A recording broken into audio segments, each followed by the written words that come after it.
السلام علیکم، میں ہوں زیب جیجا اور آپ دیکھ رہے ہیں میرا یوٹیوب چینل۔ جو مصطفیٰ کا واقعہ ہے جو ڈیفنس میں پیش آیا ہے، یہ پورا واقعے کی تفصیل سے میں آپ کو یہ پورا واقعہ سنانا چاہتا ہوں کہ آیا یہ واقعہ شروع کہاں سے ہوا اور ختم کہاں پر ہوا اور اس کے درمیان کیا کیا ہوتا رہا۔ یہ ایک انتہائی المناک واقعہ ہے اور اس میں کیوں جو ہے وہ اتنی دیر سے ہم اس ملزم تک پہنچے تھے۔ خیر، مزید میں وقت لینے سے پہلے واقعہ شروع کرتا ہوں کہ شروع کہاں سے ہوا۔ یہ 6 جنوری کی بات تھی جب یہ واقعہ درخشہ تھانے میں رپورٹ ہوا تھا، یعنی کہ اس کی ایف اے آر کا اندراج ہوا تھا۔ ایف اے آر کا جو اندراج ہے، مصطفیٰ کی جو والدہ ہے وہ انہوں نے کروایا تھا اور انہوں نے اس واقعے میں یہ بتایا تھا کہ جو ان کا صاحبزادہ ہے مصطفیٰ، وہ اپنی گاڑی جو گھر سے لے کر نکلا تھا وہ لاپتہ ہو گیا ہے اور اس کا کچھ معلوم نہیں ہو پا رہا ہے اور اس کا فون بھی بن جا رہا ہے۔ پولیس نے اس واقعے کی درخواست لی اور اگلے روز ہی مقدمہ درج کر دیا۔ اب مقدمہ درج ہو گیا اور پولیس نے جائے وقوع پر جا کر پولیس کو معلوم نہیں ہو پا رہا تھا کہ آیا مصطفیٰ کی آخری لوکیشن کیا ہے۔ پھر مصطفیٰ کے بعد جو تحقیقات جو کر رہے تھے افسران، انہوں نے دوبارہ جو انویسٹیگیشن آفیسر ہے اس نے جانے کی کوشش ہی نہیں کری۔ نہ والدہ کو بلایا، نہ والد کو بلایا، نہ ان کی فریاد سنی، نہ ان سے پوچھا کہ ملزمان کون ہیں اور کون نہیں ہیں۔ پھر اس معاملے میں آگے چل کے سی پی ایل سی کا کردار سامنے آ گیا۔ اس کے بعد یہ کیس اے وی سی سی میں ٹرانسفر نہیں ہوا تھا چونکہ اس میں ایکسٹورشن کال نہیں آ رہی تھی۔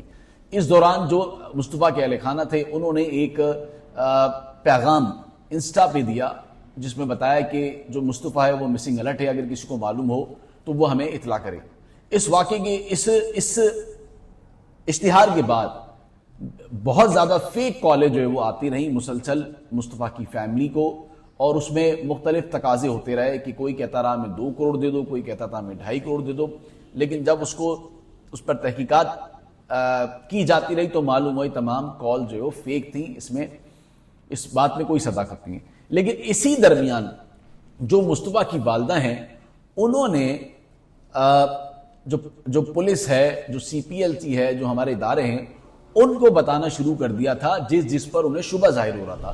سب سے پہلا شبہ ان کو ظاہر ہی ارمغان پہ ہوا، اور وہ کیوں ہوا؟ وہ اس لیے ہوا کہ ارمغان جو مصطفیٰ ہے وہ اپنے دوست کو بتا چکا تھا کہ میں ارمغان کے گھر جا رہا ہوں، لیکن یہ بات اب تک والدہ تک نہیں پہنچی تھی۔ لیکن جیسے ہی اس دوست سے پوچھا تو اس نے پہلے انکار کیا، بعد میں بتایا کہ مجھے میسج آئے تھے، میں نے دیکھے نہیں تھے۔ پھر اس نے بعد میں وہ میسج والدہ کو بھیج دی جس میں مصطفیٰ ہی اپنے دوست کو بتا رہا ہے کہ میں جو ہے وہ ارمغان کے گھر جا رہا ہوں، آپ بھی فریش ہو کر آ جائیں، آپ بھی آ جائیں تو وہیں پر ملاقات ہوگی۔ یہ آڈیو کا جو کنیکشن تھا وہ یہاں آ کر اس طرح سے جڑ جاتا ہے، جو کہ لوگوں کو نہیں پتا ہوگا، سننے والوں کو، کہ یہ آڈیو اچانک سے کہاں آ گئی۔ لوگ کہہ رہے ہیں آڈیو اب کیوں آئی، پہلے کہاں تھی آڈیو، اور پہلے کیوں نہیں دی گئی؟ تو یہ آڈیو پہلے ہی دے دی گئی تھی۔ یہ آڈیو اب جو منظر عام پر آئی ہے یہ وہی آڈیو ہے جو کہ سوشل میڈیا کی زینت بنی ہوئی ہے یا میڈیا اس کو چلا رہا ہے۔ اب ہوا کیا؟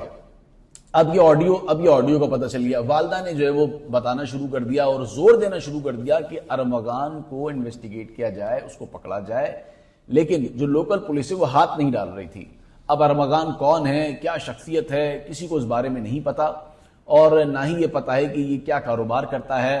ہاں، یہ اس بارے میں ضرور مشہور تھا کہ اس کے گھر کے باہر 40 سے 50 جو سیکیورٹی گارڈ ہیں پرائیویٹ، وہ کھڑے رہتے تھے وہاں پہ، اور جب یہ گاڑیاں لے کے نکلتا تھا تو اس کے پیچھے پیچھے جو پورا کانوائے چل رہا ہوتا تھا، جیسے کوئی بادشاہ سلامت جو ہے وہ جا رہے ہوں۔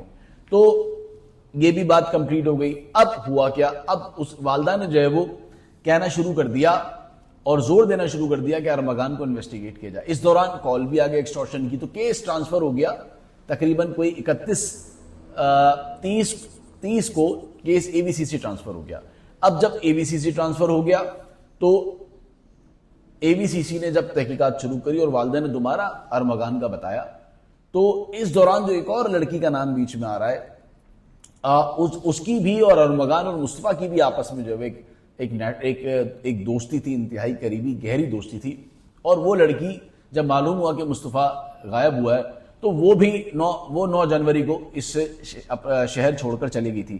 اب یہ نہیں معلوم کہ جو لڑکی پاکستان چھوڑ کر گئی ہے اور وہ 9 جنوری کو گئی ہے، اب یہ نہیں تحقیقات میں بات سامنے آئی ہے کہ آیا اس لڑکی کو اس واردات کے بارے میں معلوم ہو چکا تھا یا نہیں ہوا تھا۔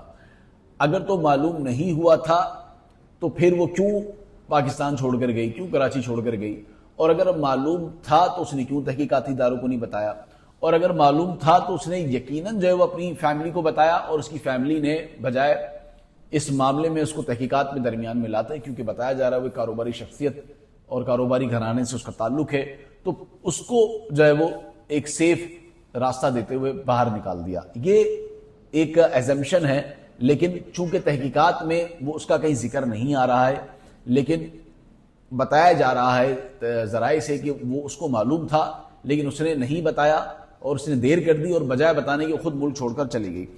اب اس کا آگے تذکرہ کیسے آتا ہے؟ اب یہاں پر یہ بات ختم ہو گئی، اب آگے چلتے ہیں۔ اب AVCC کیس ٹرانسفر ہو گیا اور انہوں نے تحقیقات شروع کر دی۔ پہلی مرتبہ ایسا ہوا ہے کہ پولیس نے سرچ وارنٹ لیے، اور سرچ وارنٹ لے کے وہ ڈیفنس خیابان مومن چلی جاتی ہے۔ میں خود وہاں پر موجود تھا جب پولیس وہاں پر پہنچی۔ اب جب پولیس وہاں پر پہنچتی ہے تو دروازے سے گھر کے اندر داخل ہو جاتی ہے، کیونکہ خانسامہ کھڑے ہوئے تھے، دروازہ کھل گیا، اور کھلنے کے بعد پولیس اندر چلے گئی۔ اب جب پولیس اندر چلے گئی تو جب اندر جا کر دیکھا پولیس نے، کمروں میں گئی تو کوئی نظر نہیں آیا پولیس کو، لیکن ارمغان اوپر جو ہے وہ اوپر کمرے میں تھا، اور اس کے ساتھ ایک لڑکی بھی تھی جو کہ بتایا جاتا ہے کہ وہ اس وقت اس کے ساتھ کوئی مساج کرنے والی کوئی خاتون تھی۔ خیر، تو وہ اس کے ساتھ موجود تھی۔ اس نے جیسے ہی کیمرے میں دیکھا تو نیچے پولیس کھڑی ہوئی تھی، تو جب اس نے دیکھا کہ پولیس نیچے آ گئی ہے تو اس نے اپنی M4 گن نکالی، اور M4 گن نکالنے کے بعد جیسے ہی پولیس اوپر سیڑھیوں سے چل کے اس کی طرف آ رہی تھی تو اس نے جو ہے وہ فائرنگ کرنا شروع کر دی۔